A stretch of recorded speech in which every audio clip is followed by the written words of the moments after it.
કેમ છો વિદ્યાર્થી મિત્રો? તમે મજામાં છો એવી હું આશા રાખું છું. વિદ્યાર્થી મિત્રો, આપણે જે આ દાખલાઓ સ્વાધ્યાયના શીખતા હતા એની અંદર આજે ભાગીદારી પેઢીના અંગેના થોડાક મોટા દાખલાઓ વિશેની વાત કરશું.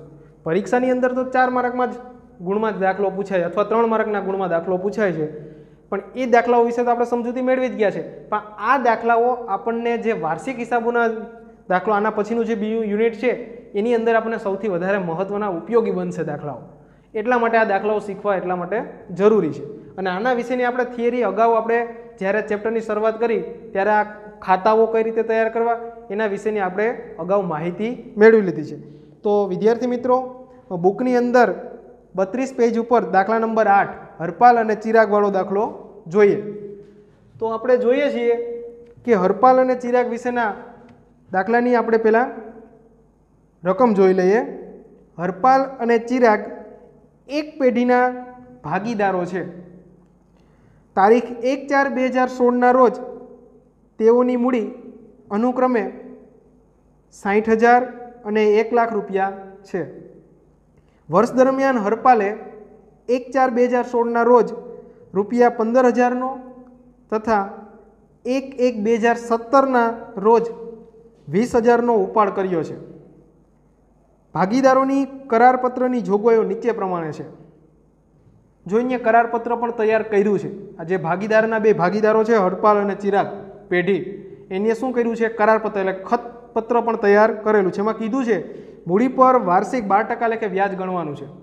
વ્યાજ કેટલું આપવાનું છે? 12% લેખે. કરારપત્રમાં નોંધ કરી છે એટલે આપણે એને શું કરવું પડશે? આપવું પડશે. પછી બીજું, ઉપાડ પર વાર્ષિક 9% વ્યાજ વસૂલ કરવાનું છે. એટલે પેઢી જે છે આ બંને પાસેથી એટલે ઉપાડ જે કરી ગયા છે એને વાર્ષિક કેટલા રૂપિયા લેખે? 9% લેખે વ્યાજ વસૂલ કરવાનું છે. એવું ખતપત્રમાં કીધું એટલે કરવું પડશે. એના પછી ત્રીજું, હરપાલને પેઢીમાં સક્રિય કામગીરી કરવા બદલ માસિક 1,000 રૂપિયા પગાર આપવાનો છે હરપાલને, ને ચિરાગને વહેંચણી પાત્ર નફા પર 5% કમિશન આપવાનું છે. એટલે કે જે નફો આપણને આવશે એના ઉપર આપણે શું કરવાનું છે? કમિશન આપવાનું રહેશે. કયા નફા ઉપર? વહેંચણી પાત્ર નફા ઉપર ચોખવટ કરી છે.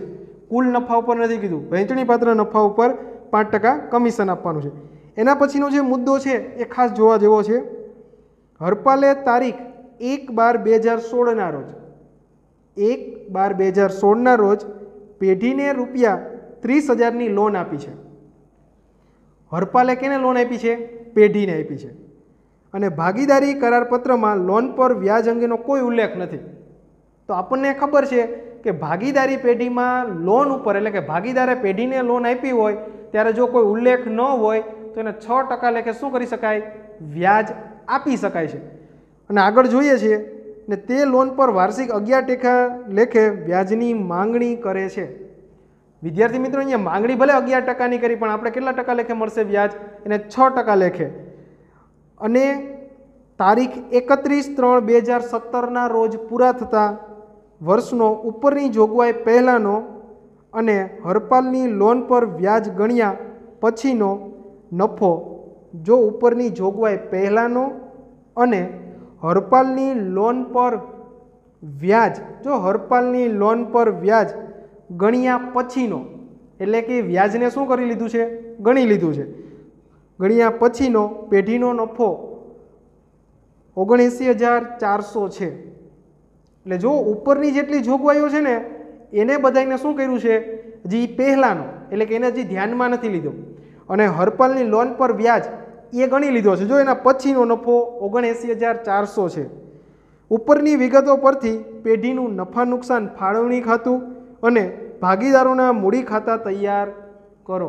વિદ્યાર્થી મિત્રો, અહીંયા આપણે 2 જ ખાતાઓ પૂછ્યા છે, નફા નુકસાન ફાળવણી ખાતું અને ભાગીદારોના મૂડી ખાતા.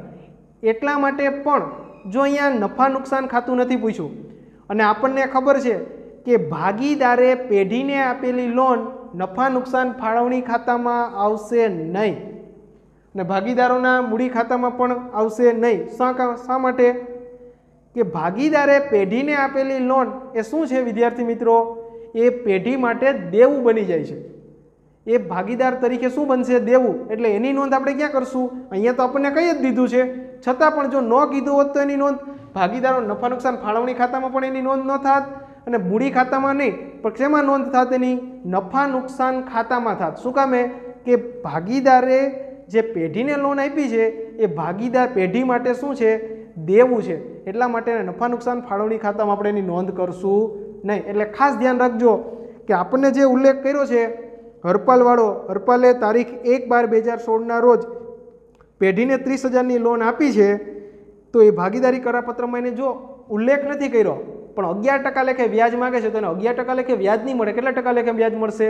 કરારપત્રમાં કીધું છે 6% લેખે મળશે, પણ એ નફા નુકસાન ખાતામાં નોંધાશે.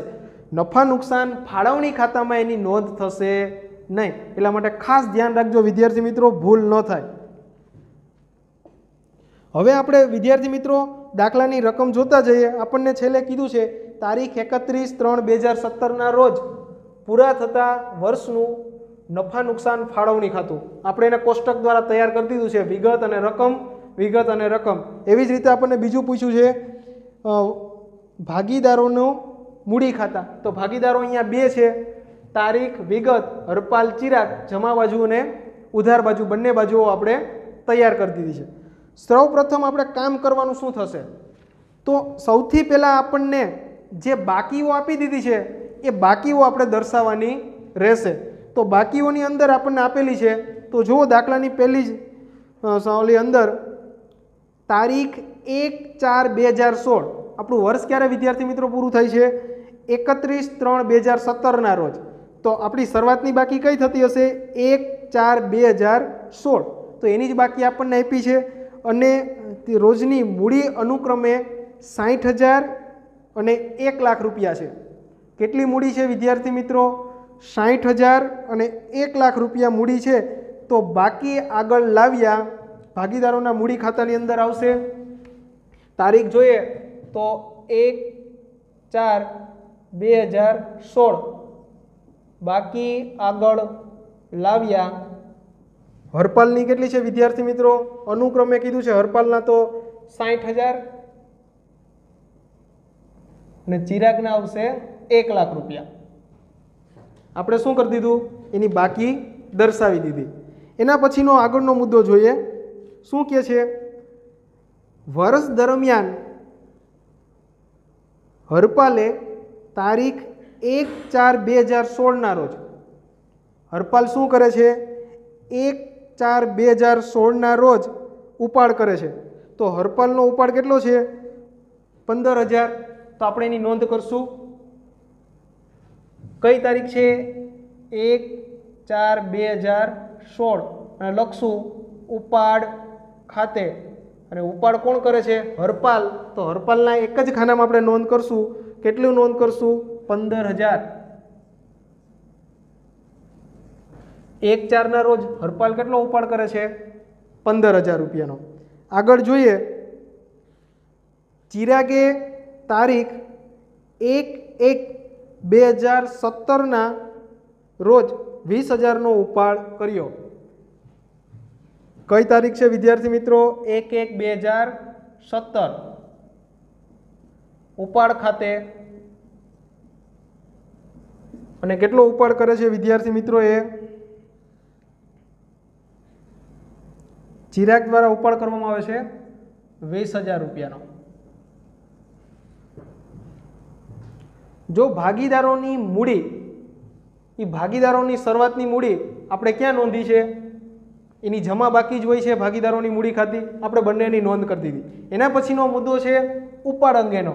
તો ભાગીદારોમાં ઉપાડ કરશે તો એટલી મૂડી એની શું થશે? ઓછી થશે. પણ ઉપાડની સાથે સાથે બે નોંધ થાય આપણને ખબર છે. એ પહેલાં થોડો કોન્સેપ્ટ સમજી લઈએ. જ્યારે ભાગીદારોના મૂડી ખાતાની વાત કરતા હોઈએ ત્યારે ભાગીદારોના મૂડી ખાતામાં જમા બાજુ શું આવશે? ભાગીદારને જેટલી આવક થશે ને એટલી બધી ક્યાં નોંધશું? અહીંયા નોંધશું. એટલે કે ભાગીદારને મૂડી પર વ્યાજ મળશે તો અહીંયા નોંધશું, ભાગીદારને નફો મળશે તો અહીંયા નોંધશું. એટલે બધી આવકો ક્યાં નોંધશું? જમા બાજુ નોંધશું. એવી જ રીતે ઉપાડ બાજુ શું કરશું? ભાગીદારોના ભાગીદાર, જો શબ્દ હું અહીંયા ભાગીદારોના મૂડી ખાતામાં ભાગીદારને યાદ રાખવાનું છે. ભાગીદાર જેટલા ખર્ચ, એટલે કે ભાગીદારની મૂડી ઘટે, ઉપાડથી શું થશે? એની મૂડી ઘટશે. ભાગીદારને ઉપાડ પર વ્યાજ થશે તો શું ઘટશે? એની મૂડી ઘટશે. એવી રીતે જો નફો ખોટ હશે, નફો નહીં હોય ખોટ હશે તો શું થશે? ભાગીદારની એટલી મૂડી ઓછી થશે.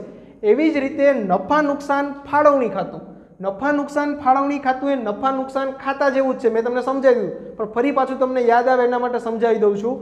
અહીંયા ભાગીદારને યાદ નથી રાખવાનો, પેઢીને યાદ રાખવાનું છે. નફા નુકસાન ફાળવણી ખાતાની અંદર પેઢીને જેટલી આવક થશે એટલી બધી જમા થશે. જો અહીંયા પેઢી છે ને ભાગીદારોના મૂડી ખાતામાં ભાગીદારને યાદ રાખવાનો છે. અહીંયા ભાગીદારને માટે જો આવક હશે તો જમા થશે અને ભાગીદાર માટે ખર્ચ હશે તો ઉધાર થશે. પણ નફા નુકસાન ફાળવણી ખાતામાં શું થશે? એનાથી વિરુદ્ધ પેઢી માટે અહીંયા ભાગીદારને યાદ નથી રાખવાનો, કેને યાદ રાખવાનું છે? પેઢીને. એટલે કે ભાગીદારી પેઢીને આવક થશે તો જમા બાજુ લખશું અને ભાગીદારી પેઢીને શું થશે? ખર્ચ થશે. ભાગીદારી પેઢીને ખર્ચ થશે તો શું કરશું આપણે? ઉધાર બાજુ નોંધ કરશું. એટલે ખાસ આ બાબત તમે યાદ રાખજો. એના પછી આપણે આગળ ઉપાડની નોંધ કરી દીધી છે, આપણે બાકી આગળ લાવ્યા એની નોંધ કરી દીધી છે. હવે આગળ જોઈએ રકમ શું કહે છે. ભાગીદારોની કરારપત્રની જોગવાઈઓ નીચે મુજબ છે. હવે ખાસ અહીંયા એક, મૂડી પર વાર્ષિક 12% લેખે વ્યાજ ગણવાનું છે. એટલે કે હરપાલની જે મૂડી 60,000 છે અને ચિરાગની મૂડી 1 લાખ રૂપિયા છે, એ બંને મૂડી ઉપર શું કરવાનું છે? 12% લેખે વ્યાજ ગણવાનું છે. હાલો, વ્યાજ મળશે. અહીંયા બે અસરો ઊભી થાય છે. મૂડી પર વ્યાજ એ શું છે? મૂડી એ ભાગીદાર માટે શું થશે? મૂડી પર વ્યાજ એ આવક થશે. એટલે તો આપણે ભાગીદારોના મૂડી ખાતાની કઈ બાજુ લખશું? જમા બાજુ. પરંતુ પેઢી માટે શું થશે? મૂડી પર વ્યાજે કે મૂડી પર વ્યાજે પેઢી માટે ખર્ચ થશે. એટલે આપણે એને મૂડી પર વ્યાજ નફા નુકસાન ફાળવણી ખાતામાં કઈ બાજુ દર્શાવશું? ઉધાર બાજુ દર્શાવશું. એટલે જો એ હવાલો છે એટલા માટે એની કેટલી નોંધ થશે વિદ્યાર્થી મિત્રો? 2 નોંધ થશે. તો આપણે જોઈએ મૂડી પર વાર્ષિક વ્યાજ કેટલા ટકા છે? 12% લેખે. એટલે આપણે પેલું લખશું નફા નુકસાન ફાળવણી ખાતાની અંદર મૂડી પર વ્યાજ. આપણો પહેલો હવાલો છે એની અંદર બંને પાસે બંનેની મૂડીઓ છે, હરપાલ અને ચિરાગ. કેટલા ટકા લેખે ગણવાનું છે? 9% લેખે. અહીંયા લખી દઈએ એટલે આપણે ભૂલાય નહીં. તો આપણે કેલ્ક્યુલેટરની મદદથી ગણતરી કરશું તો કેટલા મૂડી છે એની? 60,000 છે હરપાલની. 60,000 ગુણ્યા 9% લેખે કરશું તો આપણને કેટલી મળશે મૂડી પર વ્યાજ? 12% લેખે. સોરી, મૂડી પર વ્યાજ કેટલું છે? 12% લેખે. તો 60,000 હરપાલની મૂડી છે એના 12% લેખે આપણને વ્યાજ મળશે 7200 રૂપિયા. એટલે હરપાલની મૂડીનું વ્યાજ કેટલું થશે? 7200. એવી જ રીતે ચિરાગને પણ મૂડી છે 1 લાખ રૂપિયા શરૂઆતની મૂડી, એના ઉપર આપણે 12% લેખે વ્યાજ ગણશું તો એ તો સીધી રીતે આપણને ખબર પડશે કે 12,000 રૂપિયા પ્લસ 12,000 કરી દેશું એટલે આપણે ટોટલ મળશે 19,200 રૂપિયા. કેટલું થશે? મૂડી પર વ્યાજ 19,200 રૂપિયા થશે. પણ આપણને ખબર છે કે આ એક હવાલો છે અને હવાલાની કેટલી અસર હોય? 2 અસર હોય. જેવી રીતે મૂડી પર વ્યાજ એ પેઢી માટે, જો અહીંયા પેઢી શબ્દ છે, પેઢી માટે શું છે? ખર્ચ છે. તો ભાગીદારો માટે શું થશે? એ આવક થશે. તો ભાગીદારોના મૂડી ખાતામાં આપણે નોંધ કરશું કે મૂડી પર વ્યાજ, અને કઈ તારીખે મૂડી પર વ્યાજ મળશે ને? 31/3/2017 ના રોજ, વર્ષના અંતે મૂડી પર વ્યાજ કેટલું મળશે? મૂડી પર વ્યાજ 7,200 અને 12,000 રૂપિયા. 2 અસર થઈ ગઈ. એના પછી આપણે જોઈએ વિદ્યાર્થી મિત્રો, એના પછીનો આગળનો હવાલો કે છે જેવી રીતે મૂડી છે એનાથી ઉપાડ શું છે? વિરુદ્ધ છે. ઉપાડ શું થશે? વિરુદ્ધ. તો જોઈએ ઉપાડ અંગેનો હવાલો શું છે? ઉપાડ પર વાર્ષિક 9%ના વ્યાજ વસૂલ કરવાનું છે. ઉપાડ આપણે દર્શાવી દીધો છે. ઉપાડ પર વ્યાજ ગણશું તો એ નફા નુકસાન એટલે કે પેઢી માટે શું થશે? આવક થશે. અને પેઢી માટે આવક થતી હોય તો નફા નુકસાન ફાળવણી ખાતામાં આપણે કઈ બાજુ નોંધ કરશું? જમા બાજુ નોંધ કરશું. તો અહીંયા લખશું ઉપાડ પર વ્યાજ, અહીંયા લખશું 9% લેખે. અહીંયા પણ 2 વ્યક્તિઓ ઉપાડ કરેલ છે, હરપાલ અને ચિરાગ. અહીંયા ખાસ એક વસ્તુનું ધ્યાન રાખવાનું છે. ઉપાડ અંગેની આપણને દાખલામાં અંદર બે નોંધ આપી હતી, બંનેનો ઉપાડ અલગ અલગ સમયે છે. મૂડી આપણને ખબર છે 1/4/2016 રોજ બેયની મૂડી એક સરખી હતી, એટલે આપણે શું કર્યું, મૂડી ઉપર સીધેની રકમ ઉપર વ્યાજ ગણી લીધું. અહીંયા વર્ષની શરૂઆતમાં ઉપાડ કર્યો, કેને કર્યો, હરપાલે. આપણું વર્ષ ક્યારે શરૂ થાય છે, 1/4/2016 રોજ. એટલે કે હરપાલે જેટલા ઉપર આપણે કર્યું છે 15,000 રૂપિયા ઉપર, એ પૂરેપૂરા વર્ષનું આપણે શું કરવું પડશે, ઉપાડ પર વ્યાજ ગણવું પડશે. તો વિદ્યાર્થી મિત્રો ઉપાડ પર વ્યાજ ગણશું તો 15,000 ના કેટલા ટકા કીધું છે આપણને, 9% લેખે કેટલું વ્યાજ મળશે, 1350 રૂપિયા આપણને વ્યાજ મળશે. એ આખા વર્ષનું મળશે. શા માટે આખા વર્ષનું, કે અહીંયા ઉપાડ 1/4/2016 કર્યો, એટલે આખા વર્ષ દરમિયાનનું આપણે ઉપાડ પર વ્યાજ ગણશું. એવી જ રીતે ચિરાગ, તો ચિરાગે જે ઉપાડ કર્યો છે 1/1/2017 રોજ ઉપાડ કર્યો છે. જુઓ એનું 1/4 નથી, વર્ષની શરૂઆતમાં નથી, ક્યારે ઉપાડ કર્યો છે, 1/1/2017. તો આપણે એનો ઉપાડની ગણતરી કરીએ તો કેટલો છે, અહીંયા ઉપાડ કર્યો 20,000નો, અને 9% લેખે વ્યાજ ગણીએ તો કુલ 1,800 રૂપિયા થાય એનું વ્યાજ. કેટલું થાય, 1,800. પણ આપણે અહીંયા મંથ ગણવા પડશે કે અહીંયા કેટલામાં મહિનામાં ઉપાડ કર્યો, પહેલા મહિનામાં. તો આપણું વર્ષ ક્યારે પૂરું થાય છે, 31/3/2017. એટલે કે પહેલો મહિનો આખો, બીજો મહિનો આખો અને ત્રીજો મહિનો. આપણું વર્ષ ક્યારે થાય છે, 31/3. એટલે કુલ કેટલા માસ ગણાશે, 3 માસ. એટલે 1,800 × 3/12 આપણે કરશું, ×3/12. તો વિદ્યાર્થી મિત્રો આપણને મળશે વ્યાજ 450 રૂપિયા. આ મુદ્દામાં અહીંયા તમારે ખાસ ધ્યાન રાખવાનું છે કે આખા વર્ષનું ઉપાડ પર વ્યાજ ગણાય ન જાય. શું કામે, કે ઉપાડ બંનેનો અલગ અલગ છે. તો આપણે ટોટલ કરી લઈએ કેટલો વ્યાજ થશે કુલ ઉપાડ, તો 1,800 રૂપિયા ઉપાડ પર વ્યાજ પેઢીને મળશે. એટલા માટે શું થશે, આવક થશે.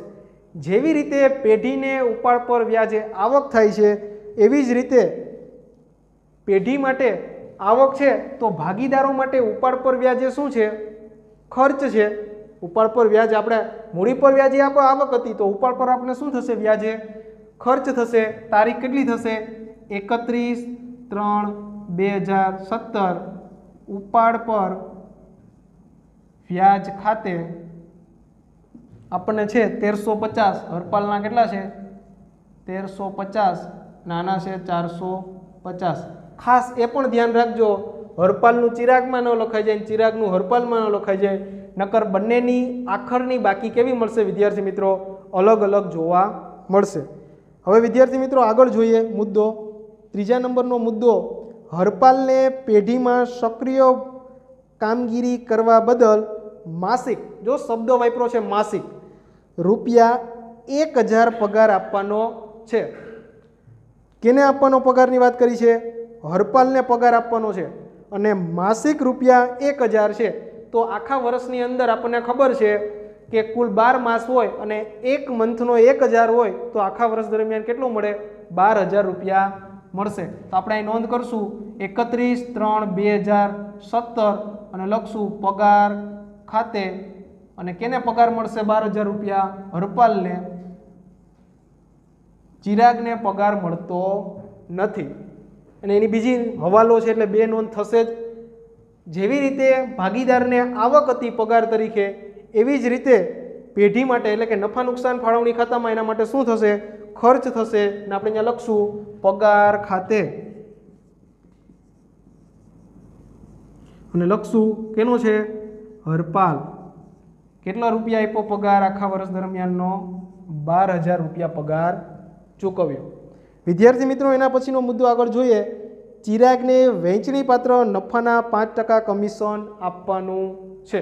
આપણે અહીંયા નોંધ કરી રાખીએ, પણ કમિશન ક્યારે મળશે, નફા નુકસાન ફાળવણી ખાતું બંધ થશે ત્યારે મળશે. આપણે ખાલી નોંધ કરી દઈએ એટલે ભૂલાઈ ન જાય. ચિરાગ માટે આવક છે 31/3/2017. અહીંયા લખશું કમિશન ખાતે, હરપાલને નહીં મળે, અહીંયા આવશે એ આપણે એને શું રાખીએ છીએ, બાકી રાખીએ છીએ, લખી નાખશું. એવી જ રીતે ભાગીદારી પેઢી માટે શું થશે વિદ્યાર્થી મિત્રો, એ ખર્ચ થશે. તો અહીં લખશું કમિશન ખાતે, અહીં લખશું ચિરાગ. કેટલું છે એ આપણે શું કરવાનું છે, ગણતરી કરશું ત્યારે આપણને ખબર પડશે। આગળ જોતા જઈએ। હરપાલે તારીખ 1/12/2016 રોજ પેઢીને 30,000ની લોન આપી અને કરારપત્રમાં લોન અંગેની કોઈ ઉલ્લેખ નથી, પણ આ નોંધ અહીંયા થવાની નથી, અને જો થતી હોત તો 6% લેખે થાત, 11% લેખે ન થાત। શું કામે? કે કરારપત્રમાં ઉલ્લેખ નહોતો, પણ આ ભાગીદાર માટે, ભાગીદારી પેઢી માટે દેવું છે, એટલા માટે નફા નુકસાન ફાળવણી ખાતામાં આની નોંધ કરવામાં આવશે નહીં, એટલે આ મુદ્દો અહીંયા નોંધાતો નથી। એના પછી તારીખ 31/3/2000 રોજના પૂરા થતાં વર્ષ ઉપરની જોગવાઈઓ પહેલાંનો અને હરપાલની લોનના વ્યાજ ગણ્યા પછીનો પેઢીનો નફો કેટલો છે? તો પેઢીનો નફો ક્યાં આવશે વિદ્યાર્થી મિત્રો? નફા નુકસાન ફાળવણી ખાતામાં સૌથી ઉપર। તો આપણે અહીંયા લખશું નફા નુકસાન ફાળવણી ખાતે નફો, નફા નુકસાન ફાળવણી ખાતે નફો આપી દીધો છે આપણને 79,400 રૂપિયા। વિદ્યાર્થી મિત્રો, હવે આપણે નફા નુકસાન ફાળવણી અને ભાગીદારો મૂડી ખાતું તો તૈયાર જ છે। હવે આપણે કંઈ વિગતો કે બાકી રહેતી નથી, તો આપણે શું કરી દઈશું? આ બાજુનો ટોટલ કરશું। તો અહીંયા જોઈએ છે, અહીંયા 19,200 ને 12,000 છે, અહીંયા 79,000 છે, એટલે આ બાજુનો ટોટલ પહેલાં થશે। અને આપણને ખબર છે કે સૌથી પહેલાં નફા નુકસાન ફાળવણી ખાતું બંધ થાય, પછી ભાગીદારોના મૂડી ખાતા બંધ થાય। કઈ રીતે? કે અહીંનો જે નફો આવશે એ શું થશે? ભાગીદારો વચ્ચે વહેંચાઈ જશે। શું થશે?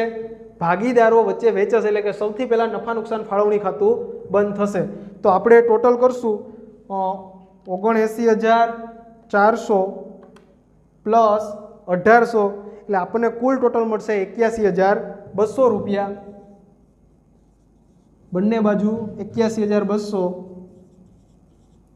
માઇનસ કરીએ 19,200 માઇનસ 12,000, એટલે આપણને કુલ મળશે અહીંયા 50,000। વિદ્યાર્થી મિત્રો, આપણે એક હજી હવાલો કરવાનો બાકી છે, પણ વહેંચણી પાત્ર નફો કેટલો મળે છે વિદ્યાર્થી મિત્રો? અહીંયા 50,000। પણ આપણે એક ખાસ મુદ્દો ધ્યાનમાં રાખવાનો છે। આપણે કીધું હતું, શું કીધું હતું? કે ચિરાગને વહેંચણી પાત્ર નફાના કેટલા ટકા નફો આપવાનો છે? કમિશન આપવાનું છે, તો 5% લેખે કમિશન આપવાનું છે। તો વહેંચણી પાત્ર નફો કેટલો મળ્યો છે વિદ્યાર્થી મિત્રો?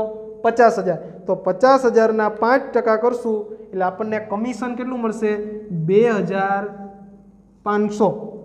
હવે વિદ્યાર્થી મિત્રો, 50,000માંથી આપણે 2,500 બાદ કરી દઈએ, એટલે વહેંચણી પાત્ર નફો કેટલો આવશે વિદ્યાર્થી મિત્રો? આપણો 2500 ઘટી જશે, એટલે 47,500। અને આપણે એક વિગત લખવાની બાકી રાખી હતી વિદ્યાર્થી મિત્રો, કમિશન કેટલું હતું આપણું? 2500 રૂપિયા। આટલી નોંધ થઈ ગઈ। હવે આપણે શું કરવાનું છે? વહેંચણી પાત્ર નફો ભાગીદારોના મૂડી ખાતે કેટલો મળ્યો? 47,500 ભાગીદારોના મૂડી ખાતે વહેંચણી પાત્ર નફો, ભાગીદારો કેટલા છે? 2, હરપાલ અને ચિરાગ। હવે આપણને કઈ પ્રશ્ન થશે કે કયા પ્રમાણમાં વેચશું? બંને ભાગીદારો વચ્ચે જે 47,500 આપણને જે મળ્યા છે એ કયા પ્રમાણમાં આપણે વેચશું? તો આપણને ખબર, દાખલાની અંદર શરૂઆતમાં આપણને મૂડીનું પ્રમાણ પણ આપ્યું નથી, મૂડી આપી છે, પણ ભાગીદારો વચ્ચે નફા નુકસાન કયા પ્રમાણમાં વેચવું એની કોઈ ચોખવટ કરી નથી। કરારનામામાં પણ કીધું નથી, ખતપત્રમાં પણ નથી કીધું। તો આપણે ભાગીદારો વચ્ચે શું કરશું? સરખા હિસ્સે વેચી દેશું। તો આપણે શું કરશું? 2 ભાગીદારો છે, ભાગ્યા 2 કરી દેશું, એટલે આપણને શું મળી જાય? સરખા ભાગે વેચી દેશું, તો આપણને મળશે 23,750 રૂપિયા। 23,750 રૂપિયા બંને ભાગીદારો વચ્ચે વેચી દેવામાં આવશે। અને ભાગીદાર જે નફો છે પેઢીનો, એ ભાગીદારો માટે શું છે? આવક છે। તો આપણે અહીંયા લખશું 31/3/2017 નફા નુકસાન ફાળવણી ખાતે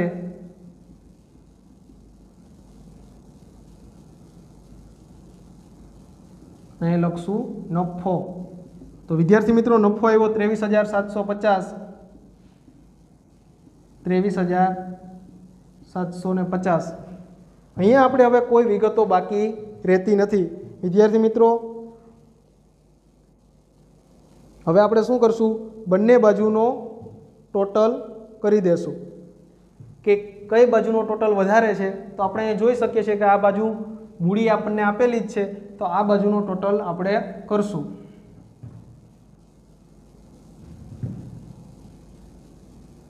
આ બાજુ પેલા લાઈન લેતા જઈએ તો 60,000, 7200, 12,000 એટલે આપણને આ બાજુ મળશે 1,02,950. 1,02,950 એની અંદરથી આપણે આ બંને વિગતો બાદ કરી દેશું. 15,000 ઉપાડ અને ઉપાડ પર વ્યાજ 1,350 એટલે આપણને મળશે 86,600 રૂપિયા. અને લખશું તારીખ 31/3/2017. બાકી આગળ લઈ ગયા અને કેવી બાકી બનશે, આખરની બાકી. એ પાછી જ્યારે નવું વર્ષ થતું હશે ત્યારે આગળ જશે એટલે કઈ બનશે, આખરની બાકી એટલે કે બાકી આગળ લઈ ગયા 86,600 રૂપિયા. એવી જ રીતે આપણે ચિરાગનો ટોટલ કરી લઈએ. 1,00,000 વત્તા 12,000,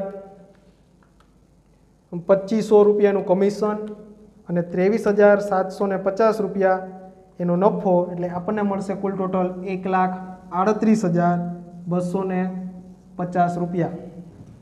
કુલ ટોટલ મળશે 1,38,250 રૂપિયા. એમાંથી એના જે ખર્ચા એટલે કે જે ઉપાડ કર્યો 20,000 રૂપિયા અને ઉપાડ પર વ્યાજ 450 રૂપિયા બાદ કરતાં આપણને મળશે 1,17,800.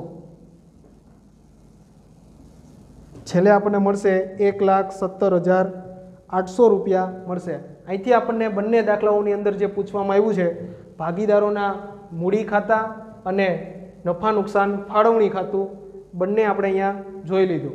ખાસ વિદ્યાર્થી મિત્રો એક જ કોન્સેપ્ટ યાદ રાખવાનો છે કે જ્યારે ભાગીદારોનું નફા નુકસાન ફાળવણી ખાતું તૈયાર થાય ત્યારે પેઢીના નફા નુકસાન ખાતા જેવું જ તૈયાર થશે. કેના જેવું તૈયાર થશે? ભાગીદારોના નફા નુકસાન ખાતા જેવું જ. પણ ભાગીદારોના નફા નુકસાન ફાળવણી ખાતાની અંદર ફક્ત ભાગીદારોની જ વિગતો નોંધાશે, પેઢીની કોઈ વિગત નહીં નોંધાય. જો ભાગીદારે પેઢીને લોન આપેલું છે એ દેવું છે એટલે ભાગીદારી નફા નુકસાનમાં નોંધ થશે. ફાળવણી ખાતામાં ખાલી ભાગીદારોની જ વિગતો નોંધ થશે, અન્ય કોઈ વિગતો ભાગીદાર નફા નુકસાન ફાળવણી ખાતામાં થશે નહીં. નફા નુકસાન ખાતા જેવું જ છે અને ખાલી ભાગીદારોની જ વિગતોની અહીંયા નોંધ કરવામાં આવશે. નફા નુકસાન ફાળવણી ખાતું વધારે કોઈ કોન્સેપ્ટ યાદ રાખવાની જરૂર નથી. આપણે નફા નુકસાન ખાતું 11માં શીખીને આવ્યા જ છીએ. અને ભાગીદારોના મૂડી ખાતામાં એટલું જ યાદ રાખવાનું છે કે ભાગીદારોના મૂડી ખાતાની અંદર ભાગીદારને જો આવક થાય, પેઢી નથી યાદ રાખવાની, શું રાખવાનું છે? ભાગીદાર.